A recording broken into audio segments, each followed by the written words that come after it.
전남 지역 코로나19 1일 확진자가 15,000명을 넘겼습니다. 특히 순천은 역대 최대치인 3,000명이 확진됐습니다. 항구도시 목포가 문화도시로 거듭납니다. 앞으로 5년 동안 사업비 200억 원을 투입해 목포만의 문화도시를 선보일 계획입니다. 전라남도 교육청이 학교 신설 계획을 밝혔습니다. 2026년까지 학교 14곳을 더 만들 계획입니다. 전국 조경수 생산량의 3분의 1을 담당하고 있는 순천에서 국내 첫 정원수 공판장 순천만 가든마켓을 조성하고 본격적인 운영을 시작했습니다.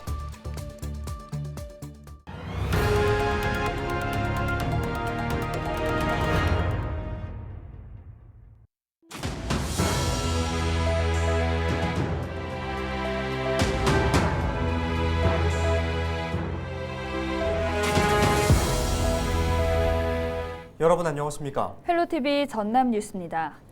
잠시 주춤했던 전남의 코로나19가 연일 10,000대를 기록하며 확산세를 보이고 있습니다.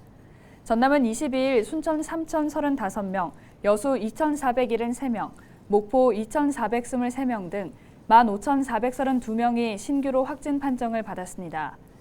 연령대를 보면 20대 미만이 3,700여 명으로 전체 신규 확진자 가운데 30%를 차지했습니다. 순천시가 전염병 취약계층을 대상으로 코로나19 신속 항원 검사 자가 키트를 무상 제공합니다.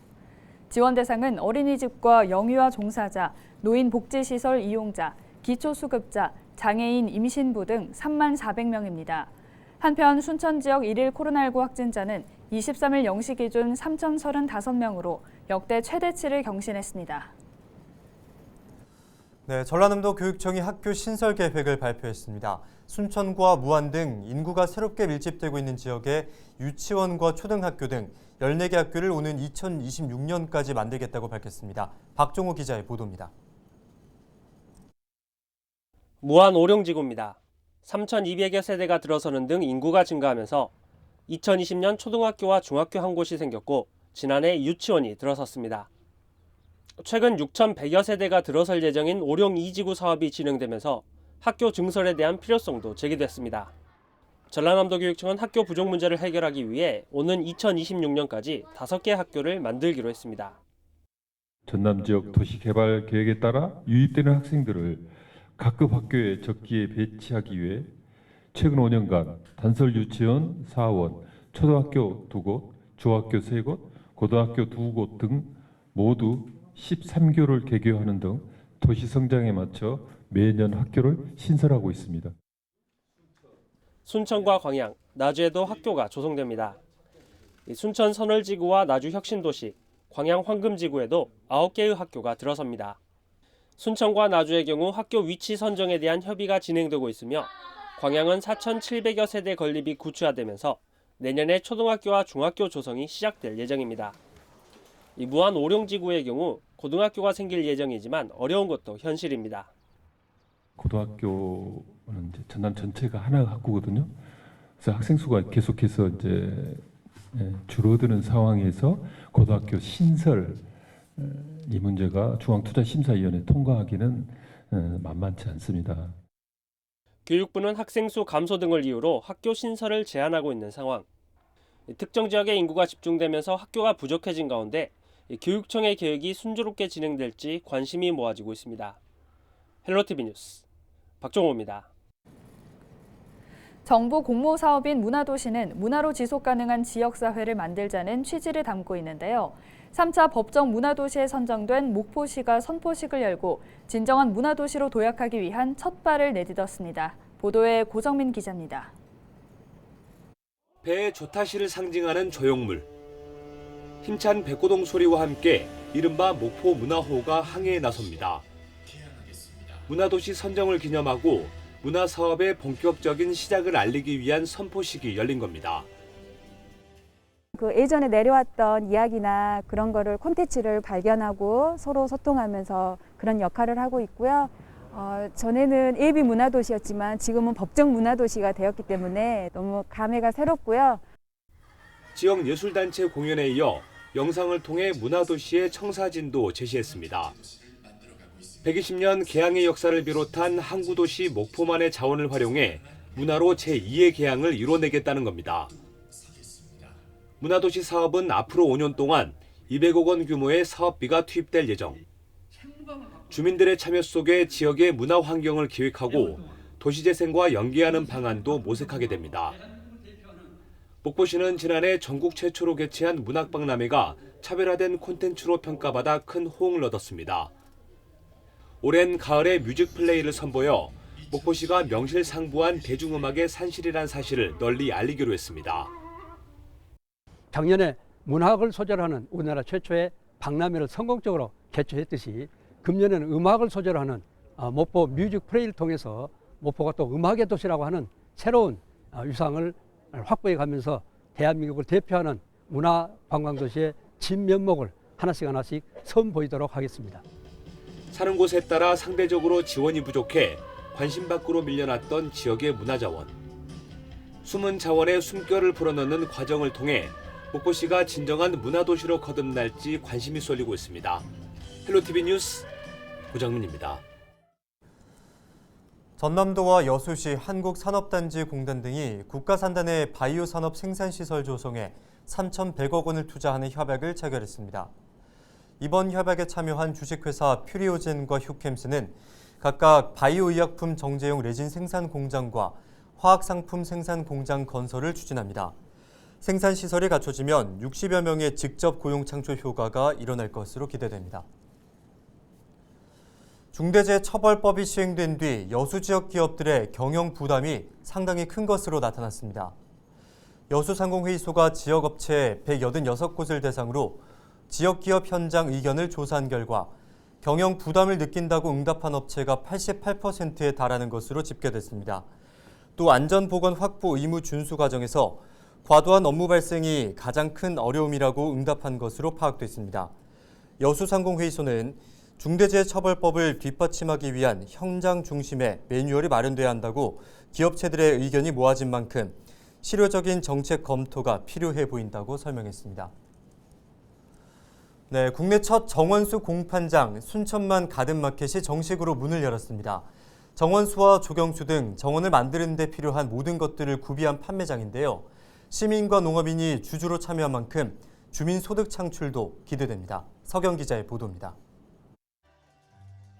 마치 거대한 유리온실 같은 모습의 순천만 가든마켓입니다. 식물의 씨앗부터 흙과 영양제는 물론이고 조경수와 화해류, 농기계까지 모두 갖춘 국내 최초 정원식물 자재 유통 판매장입니다. 단순하게 사고 파는 것뿐만 아니라 식물을 어떻게 하면 잘 키울 수 있는지 배우는 교육도 병행됩니다. 야외에서는 경매도 이뤄집니다. 정원수를 전문으로 재배하는 농업인뿐만 아니라 일반인이 집에서 키운 식물도 경매에 붙일 수 있습니다. 회원으로 등록만 하면 온라인으로도 참여할 수 있도록 문턱을 낮췄습니다. 가정에서 필요한 것도 있고 이렇게 농사 짓는 분들은 이렇게 여러 가지가 다 필요하잖아요. 또 바쁠 때는 사러 가기도 힘들고 와서 보니까 너무너무 골고루 많이 갖춰져 있어요. 순천은 국내 조경수 생산량의 32%를 차지하고 있습니다. 하지만 국내 조경 산업은 통합 유통 체계가 갖춰지지 않아 과잉 공급으로 인한 가격 하락이 문제로 제기돼 왔습니다. 순천만 가든마켓은 국내 조경 산업의 안정화와 더불어 대량 거래 판로를 확보해 수익 사업을 본격화할 계획입니다. 지자체를 비롯해서 그리고 관련 큰 건설업자 등에게도 적극 홍보해서 마케팅을 해 나가도록 하겠습니다. 또한 순천만 가든마켓을 통해서 지역 경제를 살리고 직접 생산 농가들의 소득을 높이는 등 다양한 방법을 통해서 지역 경제에 이바지하도록 하겠습니다. 시민과 농업인, 법인 등 700여 명이 주주로 참여한 순천만 가든마켓. 대한민국 1호 국가정원을 품은 도시 순천이 정원 산업을 통한 경제적 성과를 이뤄낼 수 있을지 관심이 모아지고 있습니다. 헬로티비 뉴스 서경입니다.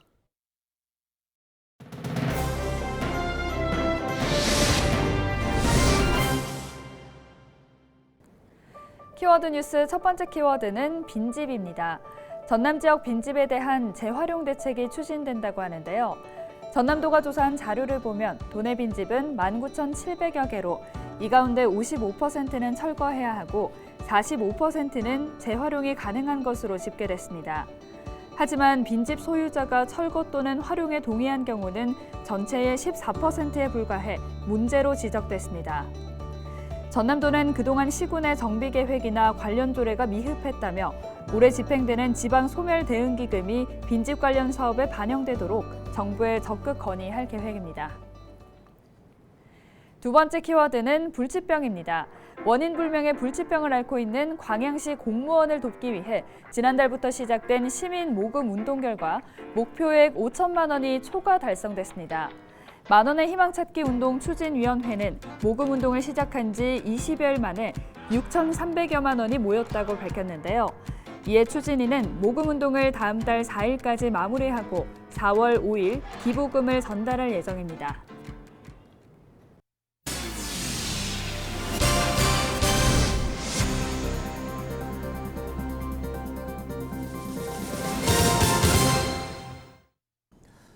김동현 전 국민안전처 기획조정실장이 순천시장 출마를 선언했습니다.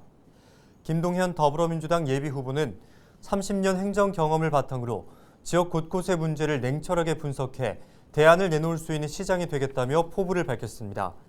김 후보는 29회 행정고시 합격해 광양경제청 투자유치본부장, 국민안전처 기획조정실장, 한국지방재정공제회 이사장을 지냈습니다. 한편 23일 기준 선거관리위원회에 등록한 순천시장 예비후보로는 김정우, 오하근, 장만채, 손훈모 후보가 출마를 공식화했습니다. 조계원 전 경기도 정책수석이 여수시장 선거 출마를 선언했습니다. 조계원 전 정책수석은 23일 여수시청에서 기자회견을 열고 갈등과 대립을 극복해 지역의 경쟁력을 키우는 정치를 펼치고자 출마를 결심했다고 밝혔습니다. 그러면서 남해안 메가시티 중심도시 건설과 율촌 신도시 조성, 여수공항 국제선 취향 등을 공약으로 내세웠습니다. 조 전 정책수석은 성균관대학교 총학생회장을 거쳐 이재명 경기도지사 정책수석과 국회 정책연구위원 등을 역임했습니다. 문양호 광양시의회 부의장이 23일 광양시장 예비후보 등록을 마쳤습니다. 문양호 부의장은 정체된 광양시를 남해안 경제 중심도시, 문화관광 중심도시, 시민행복 중심도시로 만들겠다고 밝혔습니다. 또 광양을 디자인하다라는 슬로건과 함께 최우선 정책으로 전 시민 긴급재난 생활비 100만 원 지급을 발표했습니다. 23일 오후 4시 기준 선관위에 등록한 광양시장 예비후보에는 더불어민주당 문양호 후보와 무소속 신홍섭, 문선용, 정인아, 서장원 후보가 이름을 올렸습니다. 채용 비리 의혹으로 수사를 받아온 정현복 광양시장의 동생이 검찰에 넘겨졌습니다. 전남경찰청 반부패 경제범죄수사대는 무기계약직을 채용하는 과정에서 특정인을 뽑아달라며 금품을 받은 혐의로 정 시장의 동생 A씨를 검찰의 기소 의견으로 송치했다고 밝혔습니다. 정 시장과의 연관성 등에 대해서는 뚜렷한 혐의를 찾지 못했다고 덧붙였습니다. A씨는 혐의를 부인하고 있는 것으로 알려졌습니다. 무안군이 이달 말까지 무안사랑상품권의 부정 유통에 대해 단속합니다. 단속 대상은 사행산업 등 등록 제한 업종에 쓰이거나 상품권을 물품 제공 없이 현금으로 바꿔주는 행위 등입니다. 무안군은 이번 단속에 적발되면 최고 2천만 원의 과태료를 부과하거나 가맹점 등록을 취소하고 심각한 사안에 대해서는 수사 의뢰할 방침입니다.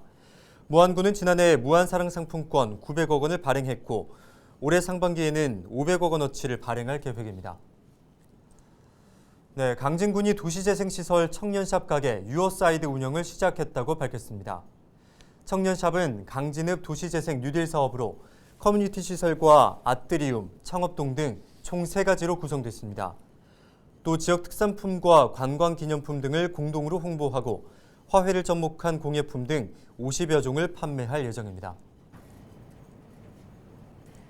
이상으로 뉴스를 마칩니다. 저희는 언제나 지역민 여러분과 함께하겠습니다. 시청해주신 여러분 고맙습니다.